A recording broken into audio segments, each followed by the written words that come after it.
अध्याय 1। कुरुक्षेत्र के युद्ध में सैन्य निरीक्षण। धृतराष्ट्र ने कहा, हे संजय, धर्मभूमि कुरुक्षेत्र में युद्ध की इच्छा से एकत्र हुए मेरे तथा पांडुपुत्रों ने क्या किया?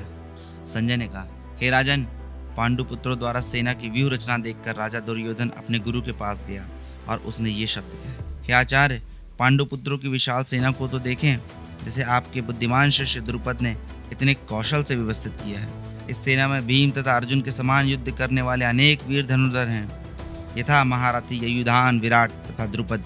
इसके साथ ही घृष्टकेतु, चेकितान, काशीराज, पुरजित, कुंतीभोज तथा शैव जैसे महान शक्तिशाली योद्धा भी हैं। पराक्रमी युधामन्यु, अत्यंत शक्तिशाली उत्तमौजा, सुभद्रा का पुत्र तथा द्रौपदी के पुत्र, ये सभी महारथी हैं। किंतु हे ब्राह्मण श्रेष्ठ, आपकी सूचना के लिए मैं अपनी सेना के उन नायकों के विषय में बताना चाहूंगा जो मेरी सेना को संचालित करने में विशेष रूप से निपुण हैं। मेरी सेना में स्वयं आप, भीष्म, कर्ण, कृपाचार्य, अश्वत्थामा, विकर्ण तथा सोमदत्त का पुत्र भूरिश्वा आदि हैं, जो युद्ध में सदैव विजयी रहे हैं। ऐसे अनेक वीर भी हैं जो मेरे लिए अपना जीवन त्याग करने के लिए उद्यत हैं। ये विविध प्रकार के हथियारों से सुसज्जित हैं और युद्ध विद्या में निपुण हैं। हमारी शक्ति अपरिमेय है और हम सब पितामह द्वारा भली भांति संरक्षित हैं, जबकि पांडवों की शक्ति भीम द्वारा भली भांति संरक्षित होकर भी सीमित है। अतएव सैन्य व्यूह में अपने अपने मोर्चों पर खड़े रहकर आप सभी भीष्म पितामह को पूरी सहायता दी। तब करुवंश के वयोवृद्ध परम प्रतापी एवं वृद्ध पितामह ने सिंह गर्जना की सी ध्वनि करने वाले अपने शंख को उच्च स्वर से बजाया, जिससे दुर्योधन को हर्ष हुआ। तत्पश्चात शंख, नगाड़े, बिगुल, तुरही तथा सिंह सहसा एक साथ बज उठे। वह संवेद स्वर अत्यंत कोलाहलपूर्ण था। दूसरी ओर से श्वेत घोड़े द्वारा खींचे जाने वाले विशाल रथ पर आसीन कृष्ण तथा अर्जुन ने अपने अपने दिव्य शंख बजाए। भगवान कृष्ण ने अपना पंचाजन्य शंख बजाया, अर्जुन ने देवदत्त शंख बजाया तथा अतिभोजी एवं अति मानवीय कार्य करने वाले भीम ने पौंड्रक नामक भयंकर शंख बजाया। हे राजन, कुंती पुत्र राजा युधिष्ठिर ने अपना अनंत विजय नामक शंख बजाया तथा नकुल और सहदेव ने सुघोष एवं मणिपुष्पक शंख बजाए। महान धनुर्धर काशीराज, परम योद्धा शिखंडी, घृष्टघुम्न, विराट, अजय, सात्यकी, द्रुपद, द्रौपदी के पुत्र तथा सुभद्रा के महाबाहु पुत्र आदि सबों ने अपने अपने शंख बजाए। इन विभिन्न शंखों की ध्वनि कोलाहलपूर्ण बन गई, जो आकाश तथा पृथ्वी को शब्दायमान करते हुए धृतराष्ट्र के पुत्रों के हृदयों को विदीर्ण करने लगी। उस समय हनुमान से अंकित ध्वजा लगे रथ पर आसीन पांडुपुत्र अर्जुन अपना धनुष उठाकर तीर चलाने के लिए उद्यत हुआ। हे राजन, धृतराष्ट्र के पुत्रों को व्यूह रचना में खड़ा देखकर अर्जुन ने श्री कृष्ण से ये वचन कहे। अर्जुन ने कहा, हे अच्युत, कृपा करके मेरा रथ दोनों सेनाओं के बीच ले चलें, जिससे मैं यहाँ उपस्थित युद्ध की अभिलाषा रखने वालों को और शस्त्रों की इस महान परीक्षा में जिनसे मुझे संघर्ष करना है उन्हें देख सकूं। मुझे उन लोगों को देखने दीजिए जो यहाँ पर धृतराष्ट्र के दुर्बुद्धि पुत्र को प्रसन्न करने की इच्छा से लड़ने के लिए आए हुए हैं। संजय ने कहा, हे भरतवंशी, अर्जुन द्वारा इस प्रकार संबोधित किए जाने पर भगवान कृष्ण ने दोनों दलों के बीच में उस उत्तम रथ को लाकर खड़ा कर दिया। भीष्म, द्रोण तथा विश्व भर के अन्य समस्त राजाओं के सामने भगवान ने ये कहा, हे पार्थ, यहाँ पर एकत्र सारे कुरुओं को देखो।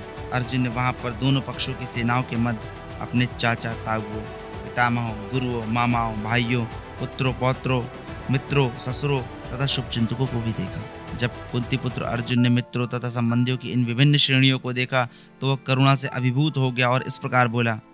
अर्जुन ने कहा, हे कृष्ण, इस प्रकार युद्ध की इच्छा रखने वाले अपने मित्रों तथा संबंधियों को अपने समक्ष उपस्थित देखकर मेरे शरीर के अंग कांप रहे हैं और मेरा मुंह सूखा जा रहा है। मेरा सारा शरीर कांप रहा है, मेरे रोंगटे खड़े हो रहे हैं, मेरा गांडीव धनुष मेरे हाथ से सरक रहा है और मेरी त्वचा जल रही है। मैं यहाँ अब और अधिक खड़ा रहने में असमर्थ हूँ। मैं अपने को भूल रहा हूँ, मेरा सिर चकरा रहा है। हे कृष्ण, मुझे तो केवल अमंगल के कारण दिख रहे हैं। हे कृष्ण, इस प्रकार अपने स्वजनों का वध करने से ना तो मुझे कोई अच्छाई दिखती है और ना मैं उससे किसी प्रकार की विजय, राज्य या सुख की इच्छा रखता हूँ। हे गोविंद, हमें राज्य, सुख अथवा इस जीवन से क्या लाभ, क्योंकि जिन सारे लोगों के लिए हम उन्हें चाहते हैं वही इस युद्ध भूमि में खड़े हैं। हे मधुसूदन, गुरुजन, पितृगण, पुत्रगण, पितामह, मामा, ससुर, पौत्रगण, साले तथा अन्य सारे संबंधी अपना अपना धन एवं प्राण देने के लिए तत्पर हैं और मेरे समक्ष खड़े हैं, तो फिर मैं इन सबको क्यों मारना चाहूँगा, भले ही वे मुझे क्यों ना मार डालें। हे जीवों के पालक, मैं इन सबों से लड़ने को तैयार नहीं, भले ही बदले में मुझे तीनों लोग क्यों ना मिलते हों।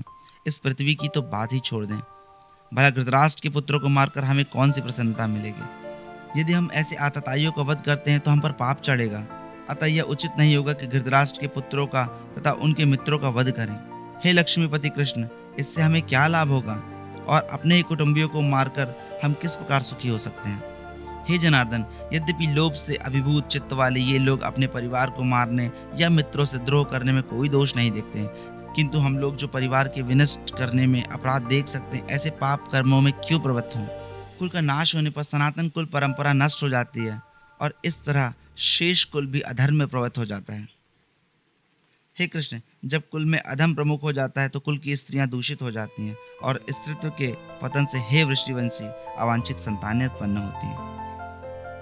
अवांछित संतानों की वृद्धि से निश्चय ही परिवार के लिए तथा पारिवारिक परंपरा को विनष्ट करने वालों के लिए नारकीय जीवन उत्पन्न होता है।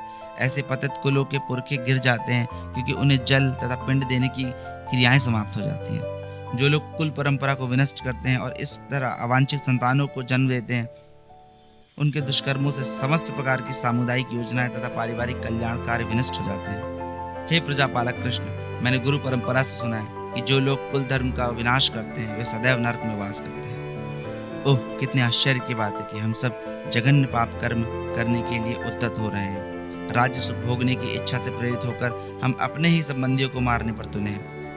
यदि शस्त्रधारी धृतराष्ट्र के पुत्र मुझ निहत्थे तथा रणभूमि में प्रतिरोध न करने वाले को मारे तो यह मेरे लिए श्रेयकर होगा। संजय ने कहा, युद्ध भूमि में इस प्रकार कहकर अर्जुन ने अपना धनुष तथा बाण एक ओर रख दिया और शोक संतप्त चित्त से रथ के आसन पर बैठ गया।